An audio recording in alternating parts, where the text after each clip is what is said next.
All right. Thanks again, everyone, for joining. We're going to go ahead and get started as other folks slowly join. Welcome. We hope that you're staying safe, and we thank you for taking time to join us today. This is the info session for the Ag of the Middle Business Accelerator recruitment for the 2020 through 2022 cohort, where we will have the opportunity to give you a little bit more information about Ecotrust and this program in particular. First, I'd like to request that all participants keep muted to limit background noise. There is a microphone icon in the bottom left corner of your screen where you can mute and unmute when it's time to ask questions. You're welcome to keep your video on, but do know that we are recording this call and we will post the recording to our website later so all potential applicants have access to the information we shared today. We will be accepting questions throughout this session, and you may submit them via the chat box at any time. Later, you will have a chance to unmute yourselves and ask a question directly during our Q&A session. Our goals for today include giving you a brief overview of who Ecotrust and our Ag of the Middle team are. Then we will give a general overview of the Accelerator program. We will go over eligibility requirements, program commitments, and expectations. We will then have time to hear from 2 Accelerator participants' experience in the program. And finally, we will focus the last 20 minutes of our session to answering your questions. Our end goal with today's session is to paint a good picture of what this program is all about and hopefully to get you excited about applying. So to tell you a little bit about who we are as an organization, Ecotrust is a nonprofit organization that works across natural resource sectors and habitats, from forests, coasts, rivers, urban areas, as well as farmland. Though we are headquartered in Portland, Oregon, we work regionally in the states of Alaska, Washington, Oregon, and Northern California. No matter where we work, what we do focuses at the intersection of healthy environments, social equity, and local resilient economies. In the last couple of years, we have been shifting our work to be driven by the imperatives of responding to climate change and building racial and social equity. The Ag of the Middle Accelerator that we will discuss more in depth today is co-led and organized by a team of individuals better known as the Ag of the Middle team, how we like to call ourselves. I will now encourage my colleagues to introduce themselves and share their role in the program and how they engage with participants in this program. Maya, would you like to unmute and go first? Yeah, can you hear me okay? Yeah. Awesome. Good morning, y'all. Thanks so much for joining us. I know it's sort of depending on where you're at, it can be a really intense time, so I appreciate everyone taking space this morning. My name is Maya, and my pronouns are she, her, hers, and I co-lead strategy and vision for the Ag of the Middle program with Tyson, who you'll meet shortly. I'm based down in Eugene, Oregon, where my partner and I and our family run a livestock and orchard operation in Lane County in Creswell, if folks are familiar with that. And my title is Ag of the Middle Program Manager, and my role in the program this year is supporting businesses that are entering their 2nd year of the program. So you'll hear more today about how the program is structured. And so my role really is to work with folks in the 2nd year as they work one-on-one with consultants. So Tyson, do you want to go next? Yeah, thank you, Maya. I'm Tyson Racer. I'm the Fisheries and Food Systems Program Manager with Ecotrust. My pronouns are he, him, his. I've been working with Ecotrust for almost 4 years now. Been working in fisheries for about 11 years at this point, a couple years in Morocco with the Peace Corps.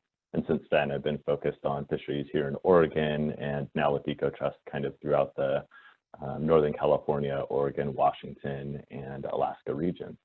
I'm working with Yolimar specifically on kind of this first year of our Egg in the Middle Accelerator program, and really I'm getting the operations up and going, and of course collaborate with Maya and many others to make this program work and function throughout the year. Thanks, Tyson. And my name is Yolimar Rivera Vasquez. I am the Food and Farms Coordinator. I use she, her, ella pronouns, and I provide general administrative capacity and programmatic support. I help Maya and Tyson coordinate many aspects of the accelerator, including recruitment, trainings, evaluations, and more. I also co-lead our new food justice curriculum in partnership with Maya and with Tyson's support. So now I will pass it on to Tyson to dive into the accelerator.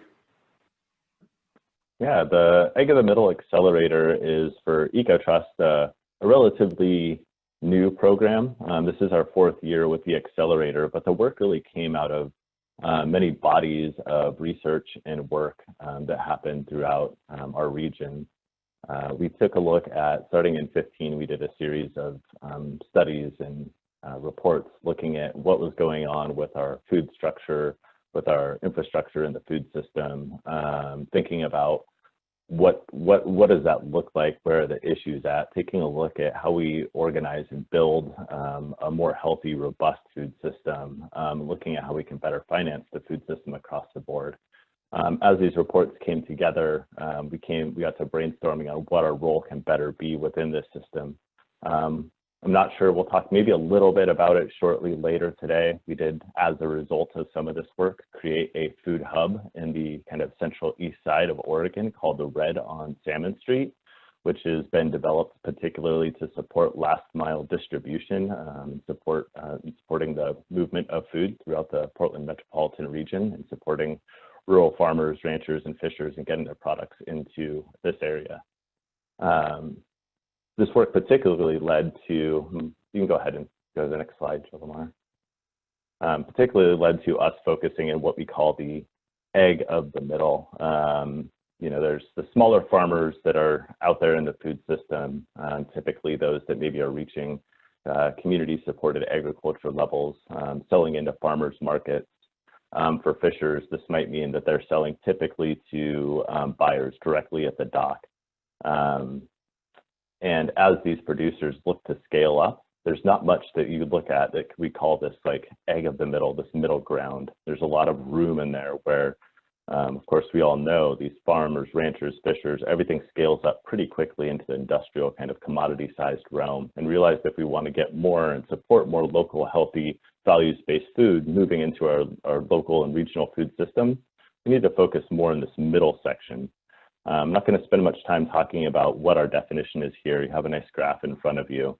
But this is where we want to focus our time, energy, and effort, where we believe we can make a big difference within Oregon, Washington, Alaska, to support the movement of food, support our producers, and ultimately support the consumers as well.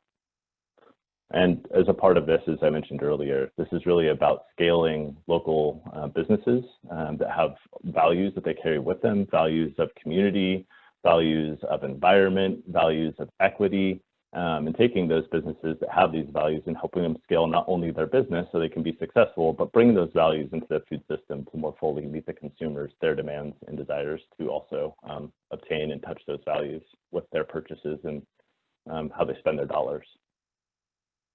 Okay, next slide.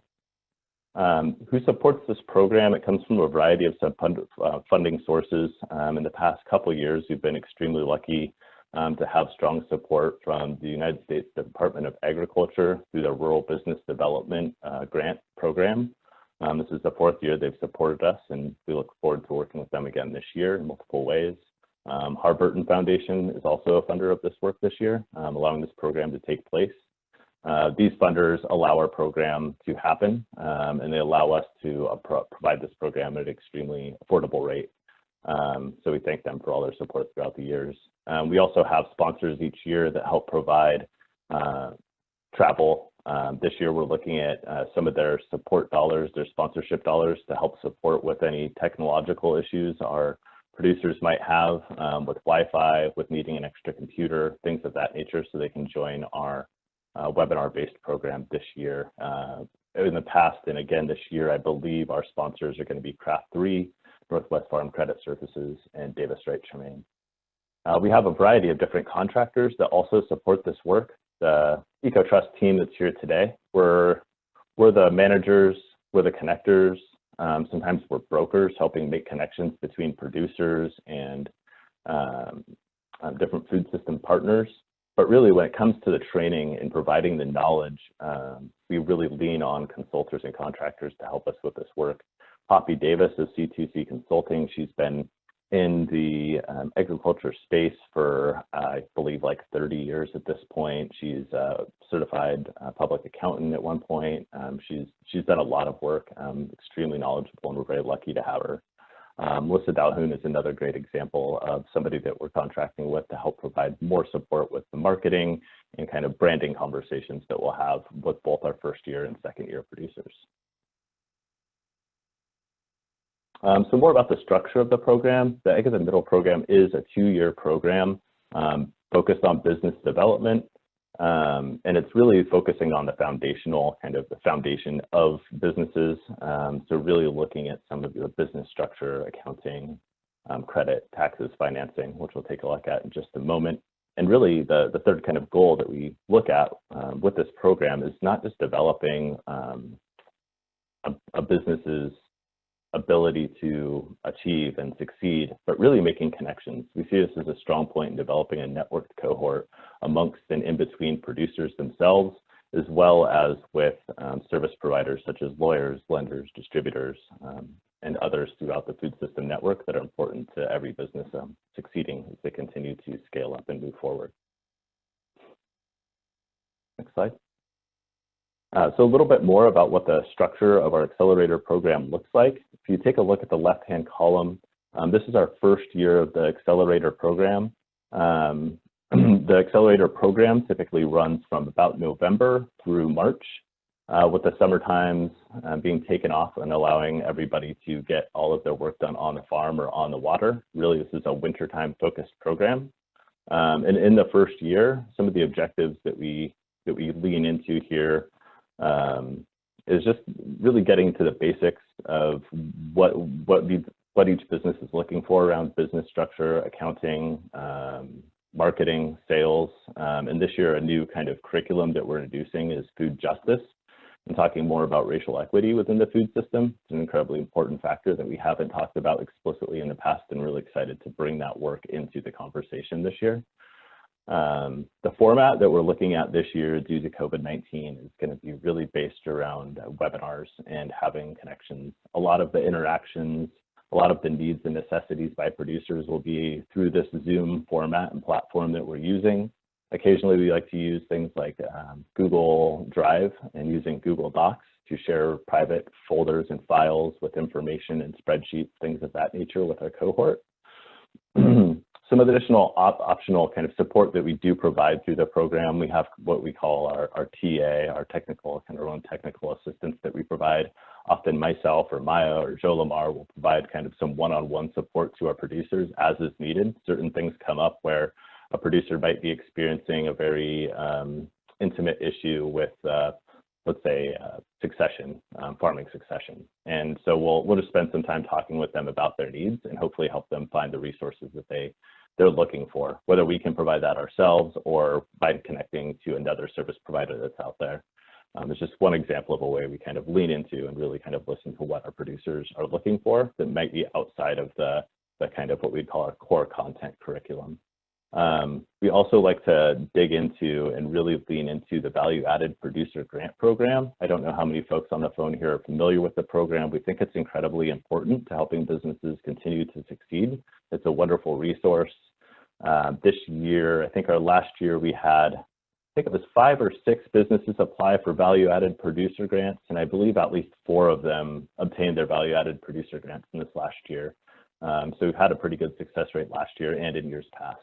So we continue to find ways to provide support, talk about what the value-added producer grant program is. There'll be a training on it again this year. And that includes some minimal support to producers, to walking them through the program and even taking a look at their grant applications, reviewing them, and just providing a little additional eyes onto each application that goes out. We also make connections, like I said, into the food system, like the Red on Salmon Street, for those that are interested in entering the Portland food market, or additional resources across the region, connecting to other food hubs like the Puget Sound Food Hub, things of that nature. Connecting to buyers is another really important aspect. So as we get to know you, we get to know our producers, knowing where they're looking to expand, how they're looking to scale up their businesses, and doing the best we can to provide introductions. Kind of brokering relationships is something we really think is important, and we like to spend our time supporting producers with. So that's year one. Year two looks a little bit different. As producers move into year two really becomes more about learning, more about connections to a specific goal that you've created. So in the first year, when our core curriculum comes to an end, each producer sets goals for themselves. And in that second year, we're trying to really push on taking a few of those goals that producers have set for themselves and connecting them directly with a service provider for one-on-one support throughout the second year. So it's less of a cohort. We have some opportunities to continue to connect. For example, hopefully, tentatively in 2021, we'll have an in-person convening next November. And that's a great opportunity where we like to get people together from around the region. We usually bring them into Portland, and we just have them connect through a series of different trainings and opportunities and dinners throughout the year. But really, that second year is all about kind of the one-on-one assistance, honing in on if you need accounting support, connecting you with an accountant, providing you that one-on-one time where you get to meet with the accountant once a month and work on those goals to getting to where it is your business needs to go. And that can look like a lot of different things. It might even be more around marketing and branding, and we'll find a consultant to help you connect with them and really work on that throughout the second year of the cohort. And then, of course, continued support with brokerage, connections, relationships, and anything you might need around grant writing or fundraising, particularly the value-added producer grant, once again, is of importance to us and something we'd like to continue to provide support with.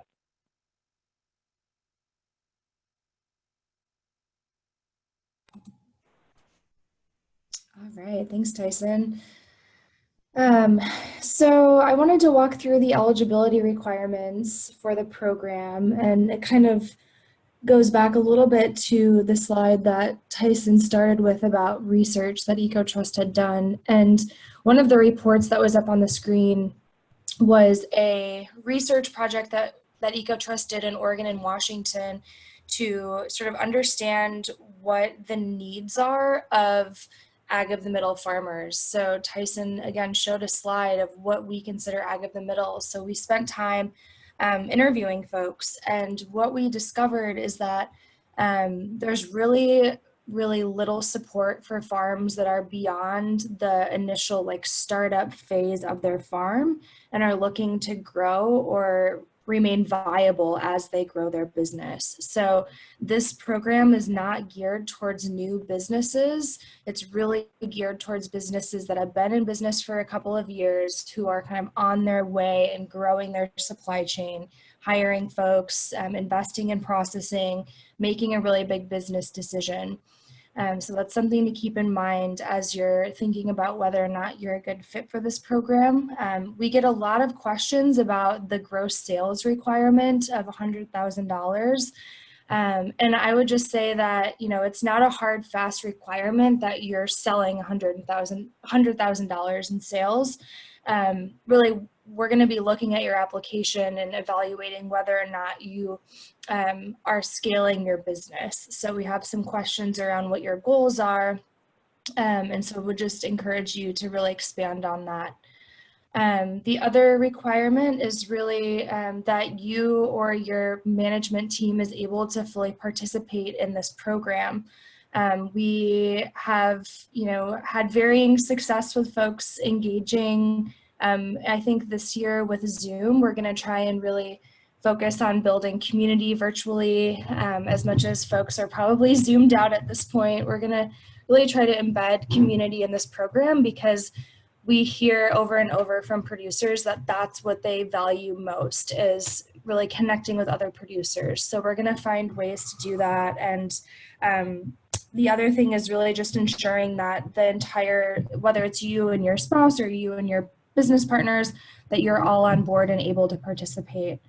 We do record every training, so if you're not able to make it or you want to follow up and watch with your sort of ownership team, that's always an option. Other eligibility requirements, you know, Joel Omar touched on Ecotrust and some of our core values, and through this program, we are really looking to support triple bottom line businesses through this program. And for us, that looks like commitment to sustainable land management or sustainable harvesting practices, commitment to equitable labor practices. And then this year we have a question that helps us understand how producers are engaging in anti-racism or food justice work. So that's another thing we'll be looking at. Some of our preferred but not required aspects, we are hoping to support Black, Indigenous, and people of color producers, women, veteran, business owners, excuse me. And then some of our USDA funding is tied to rural communities. So we also have a preference for rural communities. And then because we're such huge fans of the USDA value-added producer grant, we also look for producers that are creating value-added products. I think, you know, we believe that value-added production is a really important aspect of business viability, and so encourage folks to explore that. Can you go back to the other slide, Joel Omar? Sorry. I wanted to just say that we get some questions about, we've gotten a couple questions about nonprofit entities or co-ops in the past.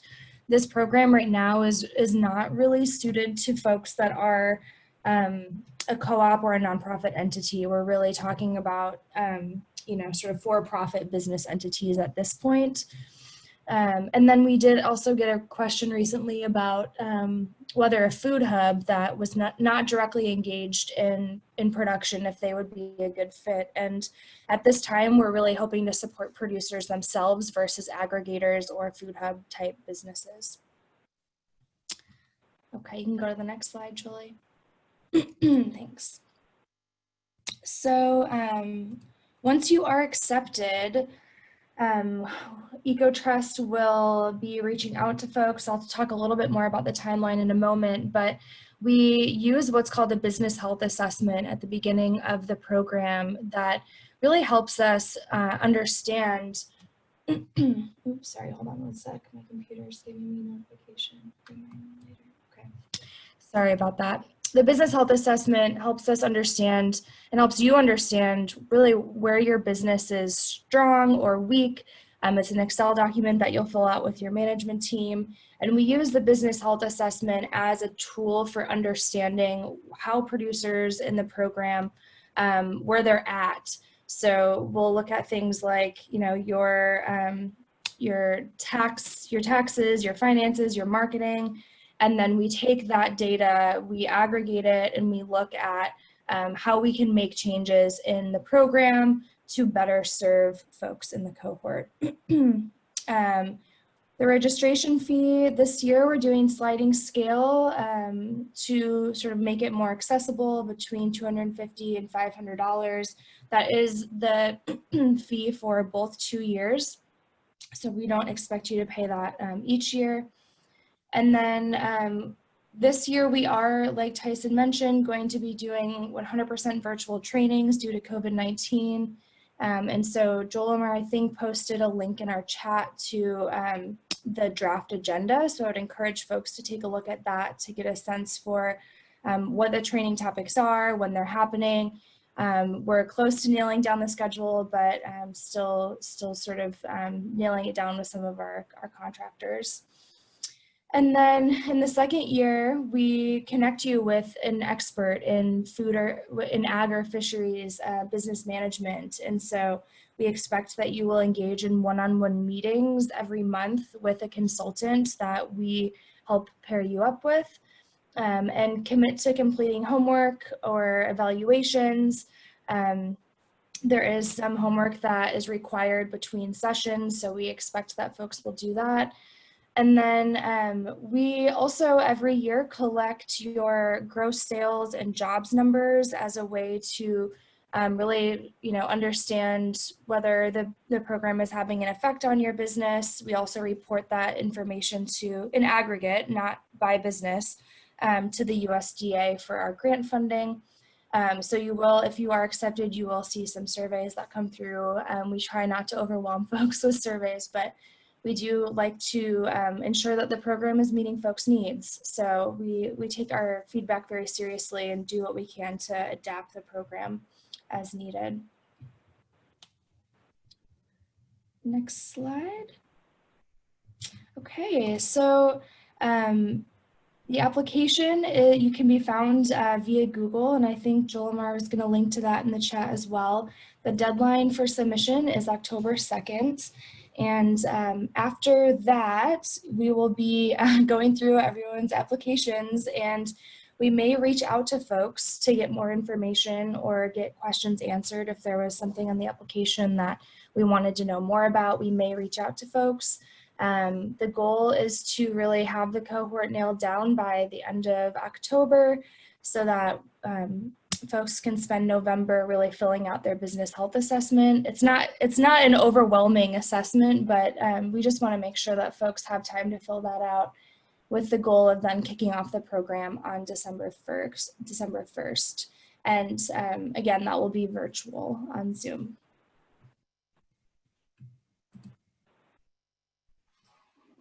All right, thanks so much, Maya and Tyson, for giving that broad description about our program. Now we want to spend the next 10 minutes sharing some producer stories. So today we have two producers. I'm gonna introduce first Micha Ide, who is a farmer with Bright Eyed Acres in Orting, Washington.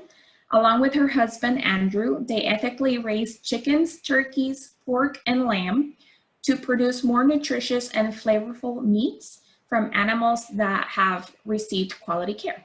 So Micha, please unmute yourself and take it away.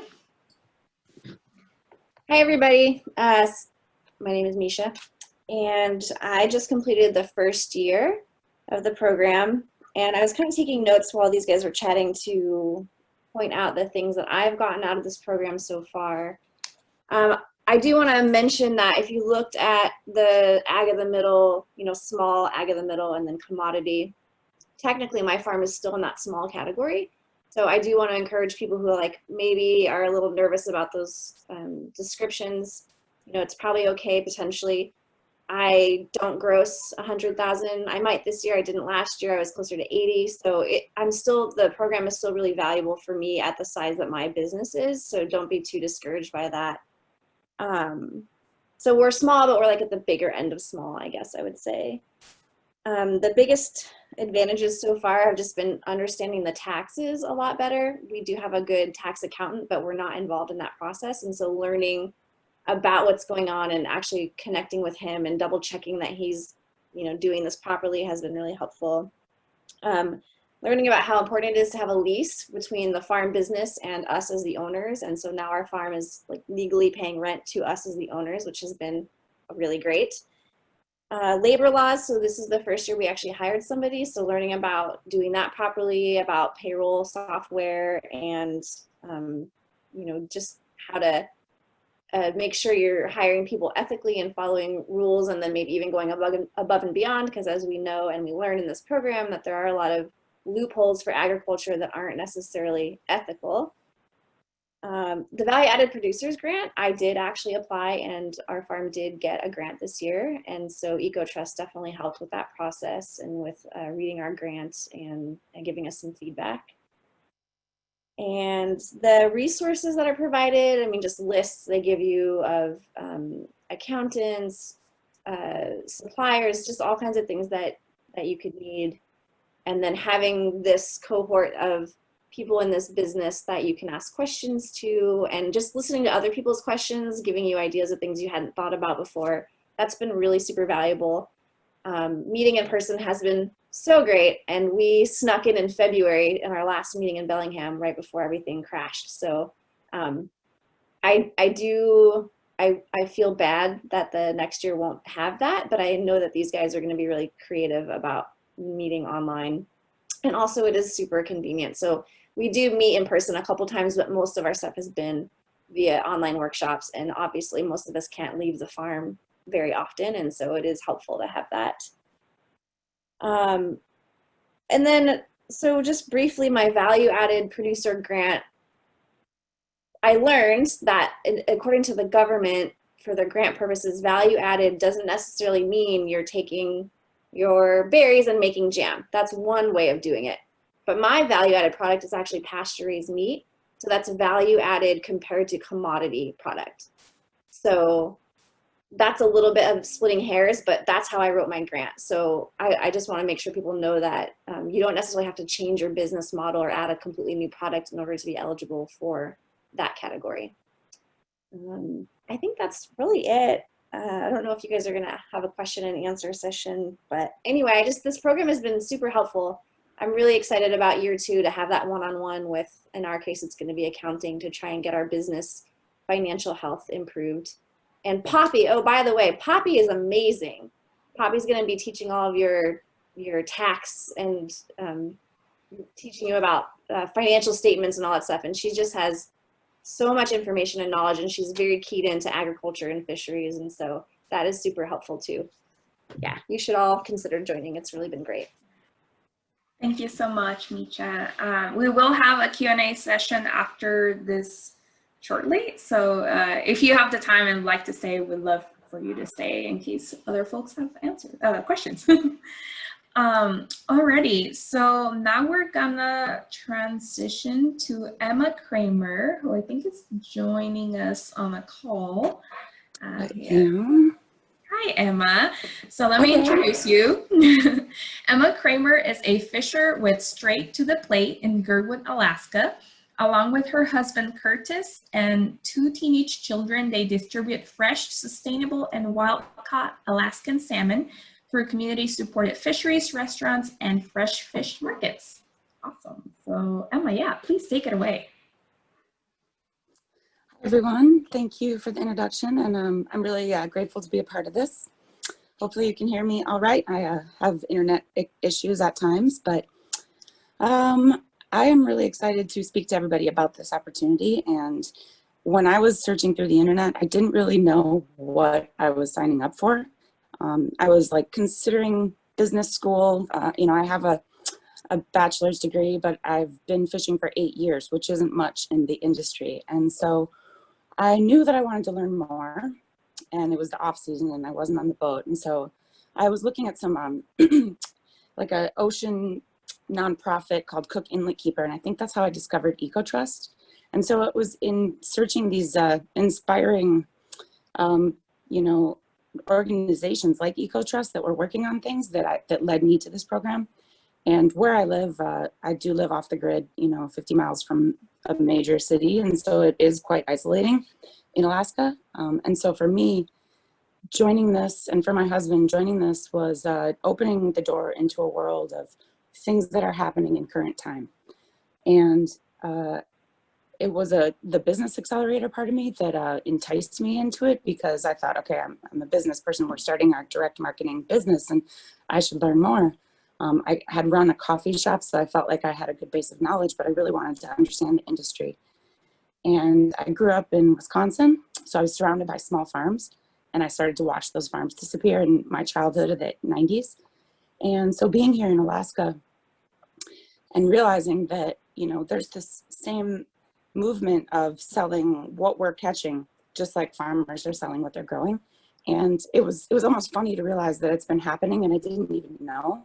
And so I started to talk to a few more fishermen around us, and sure enough, it's a thing, but it's real minimal out here. And I think that these programs, in particular, to help the gap between those of us who are small producers to getting it to market, has been immeasurably helpful and eye-opening about where the gaps are and what we can do.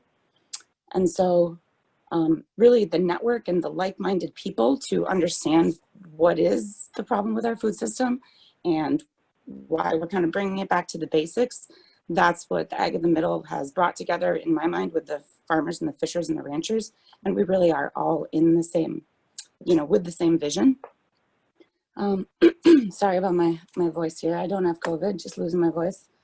I do have to say that being in person was amazing, and I know that you guys will adapt to it, but to come from Alaska and get to go to Portland, and in particular, see what Ecotrust is doing and check out the red, for anybody that's in the area, and if that's a future possibility, that really inspired both my husband and I to see places that are available to small producers like ourselves, and walking around and seeing the buzz of people delivering things. And it was really inspiring.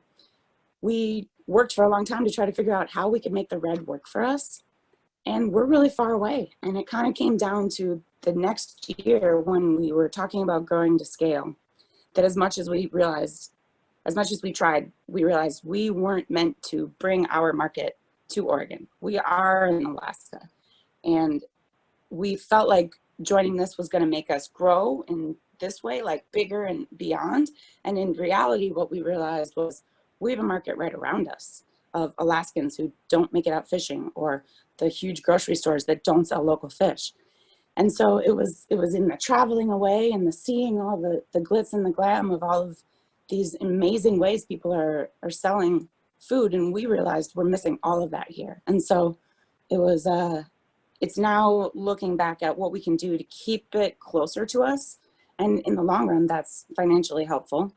We didn't go bigger than we needed to because we really were surrounded by other people doing examples of what they needed to do. And I think that this program really shows you everybody is working on their own way to grow.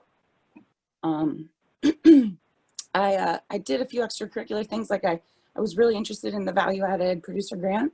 And so I was wondering, well, like, what is the value-added products that we're making? And like the young lady just said, Misha, she said, it doesn't have to be jam. Like, and for us, it doesn't have to be anything more than a fillet. So when you have your fish and you've caught it and you just give the person the fillet, that's adding value to your product. And I had a great opportunity. Unfortunately, I wasn't able to accept the grant because we didn't have the money to match it. We took a hit with the population of fish that we were catching, and unfortunately, the permitted area where we're fishing is in a real decline and possibly like an environmental crisis. But I think that the number one thing that my husband and I have realized is that we're invested in where we are and who we're selling to and what we're fishing. And so right now we've had to scale down, and instead of looking at where we're producing out, we're actually building ourselves our small off-grid commercial kitchen to keep it smaller but maintain that quality. And I think the last thing I'll really wrap up on is our story. I feel like with all the folks that we met, there was all these different levels of the businesses they were at, and we're definitely on the small side. And some of the things that have held us back is, geographical isolation. We do live off the grid, and we're young. We don't have a lot of money to invest.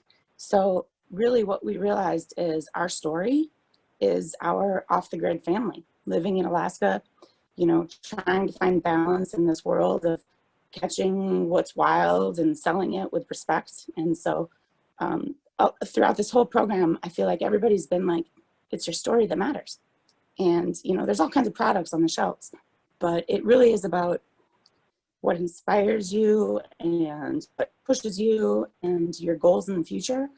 And so for my husband and I think that we really got to get in touch with what that was. And, sometimes it's not as big and glamorous as you think. It's actually just the essence of who you are. And so I think all the folks with Ecotrust and Ag of the Middle really just helped us self-reflect on that. And it's fantastic to have this catalog of people and resources and new friends that we've met. So I would absolutely recommend this program, and I look forward to answering any questions. Thank you so much, Emma. This is a great moment to transition into our Q&A.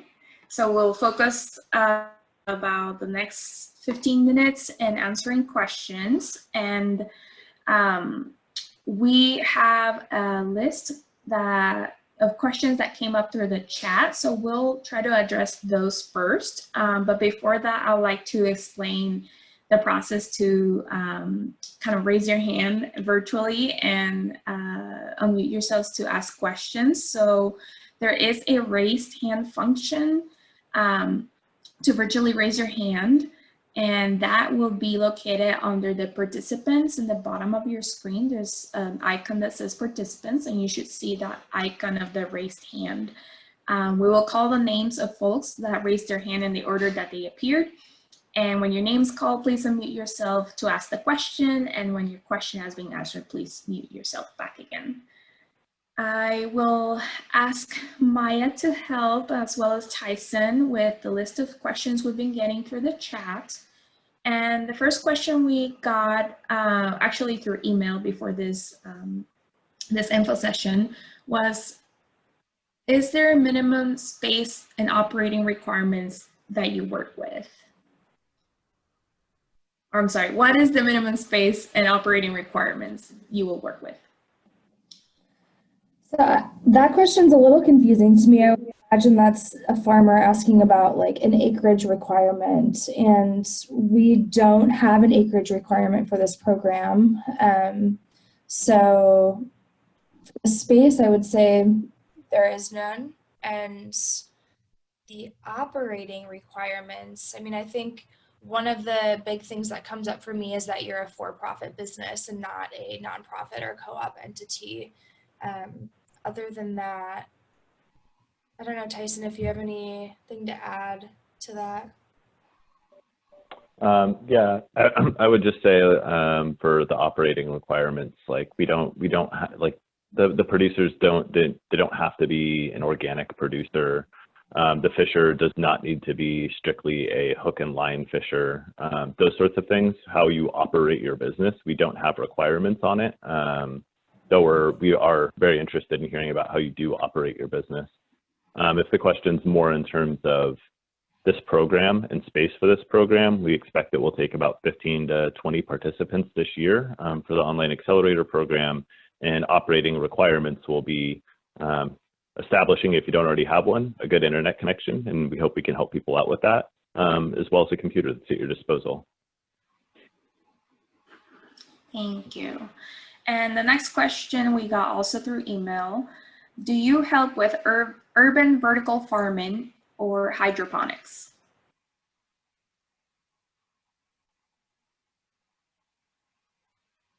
Yeah, I would say for us, I don't think we have worked within urban vertical farming operation as of yet.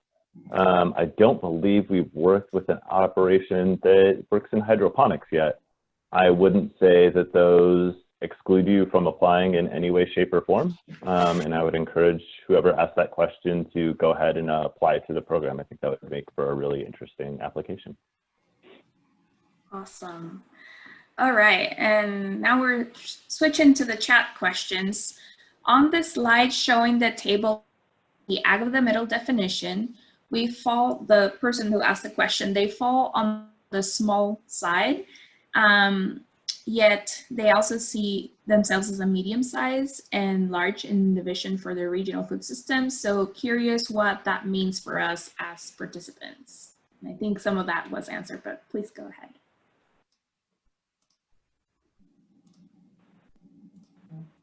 Yeah, I think both Misha and Emma answered that really well. So the goal for this program is to really, the purpose here is to help people that do want to scale up to get into that middle ground, to help them kind of reach there. If applicants are already in something they might consider to be the egg at the middle or within our definition, that's great. I would say the vast majority of the people we take into the program actually probably fall on the small side of things. And that's just the way our food industry is set up for the producers we want to support. And the whole objective is to help people scale up and help them reach into that middle ground. So if you feel like you're on the small side of things, please apply. We're looking forward to seeing your application and working with you. Can I just add one thing too that Emma had said really beautifully, which is that we're not trying to push people into a scale that isn't right for them. It's really about helping you understand what scale makes sense for your business. So even though the goal is to help folks sort of reach ag of the middle based on that slide, I really like to communicate that it's more about giving folks the tools and connections and decision-making support to know whether or not scaling is a good business decision for you or not. And yeah, I would say that we probably have maybe 4 or 5 producers out of 50 that actually would fall like squarely in that mid-size category. So yeah, I just wanted to make that really clear that we're not trying to push folks into a business model that isn't well suited for them or their goals or their values. Excellent. Thank you so much. Another question for folks that don't feel they're quite ready to apply because they don't have a sense that they're there yet, are there volunteer positions available with the organization? Yeah, I think that's definitely something to be talked about. Ecotrust doesn't have for a nonprofit organization, it doesn't have a robust volunteer program in place. But if volunteering is something that you're interested in, it's definitely something that could at least be looked at. And I guess I can just leave it there, but we don't have a robust volunteer program for anybody to kind of like jump into at the moment. So typically, if we do take people in to kind of support us in particular ways, occasionally there's a internship program or something of that nature where we might engage people on projects in a more in-depth way. Not to say that we haven't utilized volunteers, we just don't have much in place for that type of programming. But please do reach out if you're interested and maybe there's something that'll work for us. Thank you. And how many applicants will be selected for this year's program? Yeah, I think, I believe I answered that one earlier, but I believe it's about 15 to 20 is what we're aiming for this year's cohort. So we'll see how it all plays out and what the applications look like and think through our budgeting and things of that nature, but we're aiming for about 15 to 20. Thanks, Tyson. And this question, Micha, I know you answered it already in the chat, but in case folks wanted to make sure they understood that, can you say again, what did you call your value-added producer grant spin? Yeah, so something I should mention is that the organization, I also manage a nonprofit, and we held a grant writing workshop. I went to a workshop put on by the USDA chapter here. If you live in Washington State, you have access to really good help, by the way, from our USDA office. I went to that workshop and then I hosted my own workshop. So I got a really in-depth understanding of this grant. And the value-added terminology is basically, there's several different categories that you can apply for. And so one of them is, of course, that traditional value-added product of I make jam with my berries or I freeze my vegetables. But for me, the value add is just that I do pasture-raised meat, and that is a value add over commodity meat. If you are certified organic, that's a value add. There's even a category for like you sell locally, and even local is kind of a gray area. Pretty much anybody who's farming at our scale would qualify as a value add for having a local market. So I just would encourage people to look really deeply into it. Even if you don't think that you fit into that value add category, you probably do if you're growing on a small scale with local product, doing something slightly different than is done on the commodity scale. Thanks, Micha. All right, well, this is a good moment to transition to spoken questions. So if anyone has additional questions, please feel free to use the raise hand function.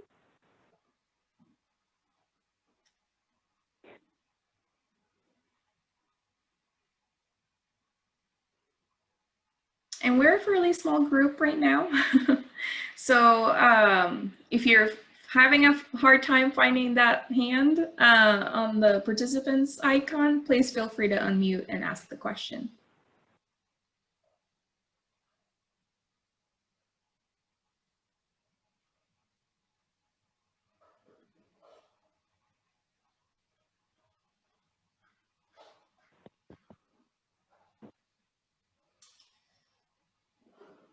Any questions?